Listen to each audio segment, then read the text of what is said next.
امریکہ اور ایران کے درمیان جھڑپوں کا سلسلہ جاری ہے۔ امریکی سینٹرل کمانڈ نے آبنائے ہرمز میں بین الاقوامی بحری آمد و رفت کے لیے خطرہ بننے والے 2 ایرانی ڈرونز مار گرانے کا دعویٰ کیا ہے۔ سینٹ کام نے اپنے پیغام میں باور کرایا کہ امریکی فوج ایرانی جارحیت کے خلاف دفاع جاری رکھنے کے لیے مکمل طور پر تیار ہیں اور کسی بھی خطرے کا مقابلہ کرنے کے لیے اپنی پوزیشن پر ڈٹے ہوئے ہیں۔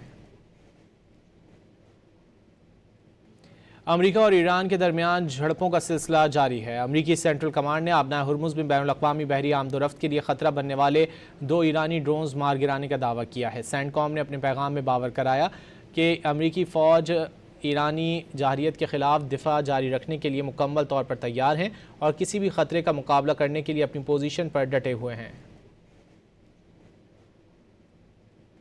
امریکہ اور ایران کے درمیان جھڑپوں کا سلسلہ جاری ہے۔ امریکی سینٹرل کمانڈ نے آبنائے ہرمز میں بین الاقوامی بحری آمد و رفت کے لیے خطرہ بننے والے 2 ایرانی ڈرونز مار گرانے کا دعویٰ کیا ہے۔ سینٹ کام نے اپنے پیغام میں باور کرایا کہ امریکی فوج ایرانی جارحیت کے خلاف دفاع جاری رکھنے کے لیے مکمل طور پر تیار ہیں اور کسی بھی خطرے کا مقابلہ کرنے کے لیے اپنی پوزیشن پر ڈٹے ہوئے ہیں۔